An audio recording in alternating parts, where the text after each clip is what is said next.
ಮಧುಗಿರಿ ತಾಲೂಕು ಮಿಡಿಗೇಶಿ ಹೋಬಳಿ ಮಿಡಿಗೇಶಿ ಗ್ರಾಮದ ಪೊಲೀಸ್ ಠಾಣೆಯಲ್ಲಿ ಐಡಿಹಳ್ಳಿ ಹೋಬಳಿ ಕಾಂತನಹಳ್ಳಿ ಗ್ರಾಮದ ಅಶ್ವತ್ಥಪ್ಪ ಸುರೇಶ್ ರವರನ್ನು ಮಧುಗಿರಿ ದಂಡಾಧಿಕಾರಿಗಳು ಹೊಡೆದಿರುವ ಘಟನೆ ಮಧುಗಿರಿ ಮಿಡಿಗೇಶಿ ಪೊಲೀಸ್ ಠಾಣೆಯಲ್ಲಿ ನಡೆದಿದೆ. ಘಟನೆಗೆ ಸಂಬಂಧಪಟ್ಟಂತೆ ಇಂದು ಮಧುಗಿರಿ ಉಪವಿಭಾಗಾಧಿಕಾರಿಗಳಿಗೆ ದೂರು ನೀಡಿದ್ದಾರೆ.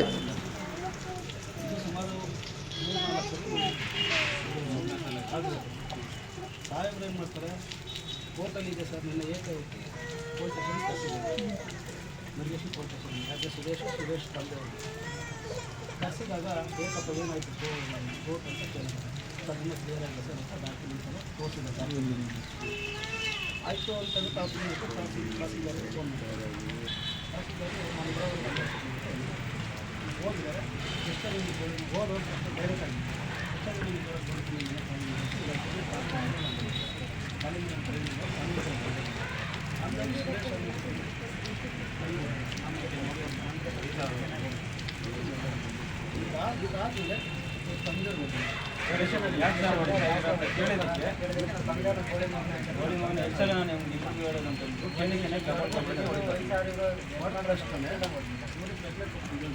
ಮುಂದೇನಾಯ್ತು ಮಗ ಅಟೆಂಡ್ ಮಾಡಿದೆ.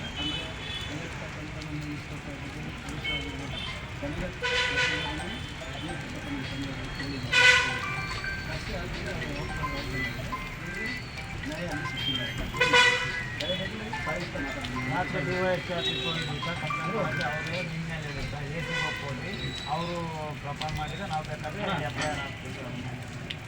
ಅದು ಬೇರೆ ಸರ್.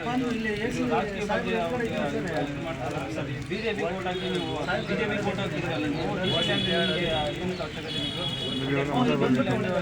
ಬಿಜೆಪಿಗೆ ಅಂತ ಮಾಡ್ತಾರೆ. ಬಿಜೆಪಿ ಕೋಟ್ ಹಾಕಿದ್ರಲ್ಲ ನಮ್ಮನ್ನೇ ಟಾರ್ಗೆಟ್ ಮಾಡಿದ್ರೆ ನಾನು 4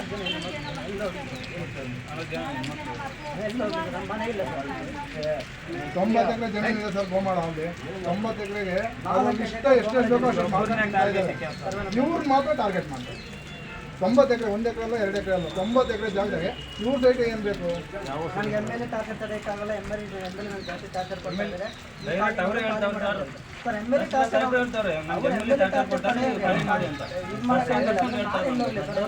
ಕೈ ಹಾಕಲ್ಲ. ಇಲ್ಲಿ ಲೋಕಲ್ ಇರೋ ಪ್ರಾಬ್ಲಮ್ ದೊಡ್ಡವ್ರು ಕೈ ಹಾಕಲ್ಲ. ನಮ್ಮ ಅಧಿಕಾರಿಗಳಾಗ್ಯವ್ರು ಅವರು. ಅಣ್ಣ ಮಾತಾಡ್ತೀನಿ ಕೇಳಿ ರಸ್ತೆ ಕೇಳಿ ಈ ಕಡೆ ನೋಡ್ರಿ. ಏಕವಚನ ಏನು ಫೋನ್ ಕಿತ್ಕೊಂಡು ಫೋನ್ ಸ್ವಿಚ್ ಆಫ್ ಮಾಡಿ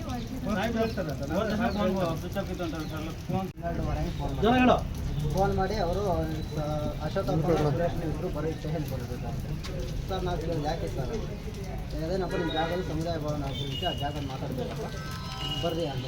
ಸರಿ ಆಯ್ತು ಸರ್ ಬರ್ತೀನಿ. ಸ್ಟೇಷನ್ ಹತ್ರ 2 ಗಂಟೆಗೆ ಹೋದೆ. 2 ಗಂಟೆ ಹೋಗಿ ಸಬ್ ಇನ್ಸ್ಪೆಕ್ಟರ್ ಸಾಹೇಬರು ಹೊರಗಡೆ ರೂಮಲ್ಲಿದ್ದರು. ಸರ್ ಕರೆದ್ರಲ್ವ ಸರ್ ಆಯ್ತಪ್ಪ ನೀವು ಕೇಸ್ ಹಾಕಿದ್ರಲ್ವ ಅದು ನಿಮ್ಮದು ಜಾಗದ್ದು ಏನು ಮಾಡಿದ್ರಿ? ಇಲ್ಲ ಸರ್ ಇನ್ನೂ ಏನೂ ಆಗಿಲ್ಲ, ಇನ್ನೂ ಇತ್ಯರ್ಥ ಆಗಿಲ್ಲ, ಇನ್ನೂ ಕೇಸ್ ನಡೀತಾ ಐತೆ, ಇನ್ನೂ ಏನಾಗಿಲ್ಲ ಸರ್. ತಹಸೀಲ್ದಾರ್ ಡಿಸ್ಮಿಸ್ ಆಗಿದೆ ಅಂತ ಹೇಳ್ತಾ ಇದ್ದಾರೆ. ಇಲ್ಲ ಸರ್ ಆಗಿಲ್ಲ ಅಂತ ನಮ್ಮ ಹತ್ರ ಇರೋ ದಾಖಲೆ ಎಲ್ಲ ತೋರಿಸ್ತೀನಿ. ಅವ್ರಿಗೆ ತೋರಿಸ್ಮೇಲೆ ಅವರೆಲ್ಲ ನೋಡಿಬಿಟ್ಟು ತಹಸೀಲ್ದಾರ್ಗೆ ಫೋನ್ ಮಾಡಿದ್ರು. ಸರ್ ಇವರು ಸುರೇಶನ್ನು ಅಶೋಕಪ್ಪರು ಬಂದಿದ್ದಾರೆ, ಕೇಸ್ ಡಿಸ್ಮಿಸ್ ಆಗಿಲ್ಲ, ಕೇಸ್ ನಡೀತಾ ಇದೆ ಅಂತ ಹೇಳ್ತಾ ಇದ್ದಾರೆ. ತಹಸೀಲ್ದಾರ್ ಸರ್ ಅವ್ರು ಇಸ್ಕೊಂಡು ಸರಿ ಆಯಿತು ನಾನು ಅಲ್ಲಿಗೆ ಬರ್ತೀನಿ, ಅವ್ರನ್ನ ಅಲ್ಲೇ ಕುಂದಿಸ್ಕೊಳ್ತೀನಿ ಅಂತ ಹೇಳಿ. ಸರಿ ಆಚೆ ಇರಪ್ಪ ಒಂದು ಅರ್ಧ ಗಂಟೆ ಬರ್ತಾರೆ ಅಂತ. ತಹಸೀಲ್ದಾರ್ 2:15 2:45 ಬಂದಮೇಲೆ ಕರೆಸ್ತಿರೋ ಹೋದೆ. ತಹಸೀಲ್ದಾರ್ ಸಾಹೇಬ್ರು ಏನಪ್ಪ ನಿಮಗೆ ಎಷ್ಟು ದಿನ ಬೇಕು ಟೈಮ್ ಕೊಡೋಕ್ಕೆ ಗುಡಿಸಲು ಖಾಲಿ ಮಾಡೋಕ್ಕೆ ಅಂತ. ಇಲ್ಲ ಸರ್ ನಾವು ಕೋರ್ಟ್ಗೆ ಹೋಗಿದ್ದೀವಿ, ಕೋರ್ಟಲ್ಲೈತೆ, ಕೋರ್ಟಲ್ಲಿ ಡಿಕ್ಲೇರ್ ಆಗಲಿ, ನಿಮ್ಗಾದ್ರೆ ನೀವು ತಗೊಳ್ಳಿ, ಇಲ್ಲ ನಮ್ಗಾದ್ರೆ ನಾವು ತಗೊಳ್ಳಿ ಸರ್. ಕೋರ್ಟಲ್ಲಿ ಡಿಕ್ಲೇರ್ ಆಗಲಿ. ಗೋಳಿ ಮಗನ ಯಾರು ಸೊತ್ತಾದ್ರು ನೀನು ಕೋರ್ಟ್ಗೆ ಹೋಗೋಕ್ಕೆ ಯಾವೊಂದು ಕೋರ್ಟು ಅಂತ ಹೇಳ್ಬಿಟ್ಟು ಬಂದು ಕೆನ್ನೆ ಕೊಡಿದ್ರು ಸರ್. ನನ್ನ ನೋಡಿದ ಮೇಲೆ ನಾವು ಅಪ್ಪ ಯಾಕೆ ಸರ್ ಹೊಡಿತೀರ ಅಂತ ಕೇಳಿದ್ರೆ ಅವರು ನಮ್ಮ ಅಪ್ಪನ ಗೋಳಿ ಮಗನ ನಿಮ್ಗೆ ಎಷ್ಟು ದಿನ ಹೇಳಿದ್ರು ಅಂತೇಳಿ ನಮ್ಮ ಅಪ್ಪನ ಕೆನ್ನೆಗೆ ಹೊಡೆದ ಮೇಲೆ ನಮ್ಮ ಅಪ್ಪ ಪ್ರಜ್ಞೆ ತಪ್ಪಿದ ತಕ್ಷಣ ತಹಸೀಲ್ದಾರ್ ಸಾಹೇಬ್ರು ಹೇಳಿದ್ರು ನೀರು ಕುಡಿಸೋರು ನೀರು ಕುಡಿಸೋರು. ನಾನು ನೀರು ಕೊಟ್ಟರು ನೀರು ಕುಡಿಸಿದೆ. ನೀರು ಕುಡಿಸಿದ್ಮೇಲೆ ಸ್ವಲ್ಪ ಹೊತ್ತು ಎದ್ದೇಳಿದ್ರು. ಹಂಗಾಗಿ ಎದ್ದೋದ್ಮೇಲೆ ಈ ಮಿಡಿಗೇಶಿ RI ಅವ್ರ ಹತ್ರನೇ ಈ ಸರ್ಕಾರಿ ಜಾಗ ನಾನು ಅಕ್ರಮ ಹಾಕ್ಕೊಂಡಿದ್ದೀನಿ, ಆ ಜಾಗ ನೀವು ಬಿಟ್ಕೊಡ್ತಾ ಇದ್ದೀನಿ ಅಂತ ಹೇಳಿಬಿಟ್ಟು ಒಪ್ಪಿಗೆ ಪತ್ರವನ್ನು ಬರ್ಕೊಂಡು ನಮ್ಮ ಬಲವಂತವಾಗಿ ನಮ್ಮ ಹತ್ರ ಸಹಿ ಮಾಡ್ಕೊಂಡಿದ್ದೀನಿ.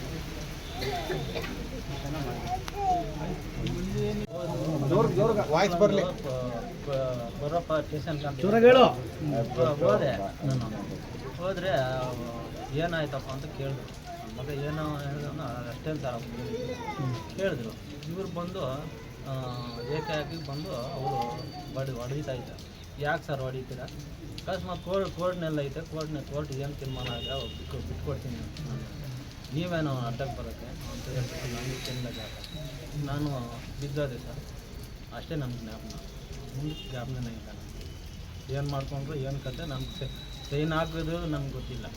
ಸೈನ್ ಹಾಕ್ಸ್ಕೊಂಡವ್ರಂತ ನನಗೆ ಗೊತ್ತಿಲ್ಲ. ಅದನ್ನು ಸೈನ್ ಹಾಕ್ಸ್ಕೊಂಡವ್ರು ಅದು ಗೊತ್ತಿಲ್ಲ ನನಗೆ. ಅಷ್ಟೇ ನನಗೆ ಜ್ಞಾಪನ ಇದೆ. Thank you.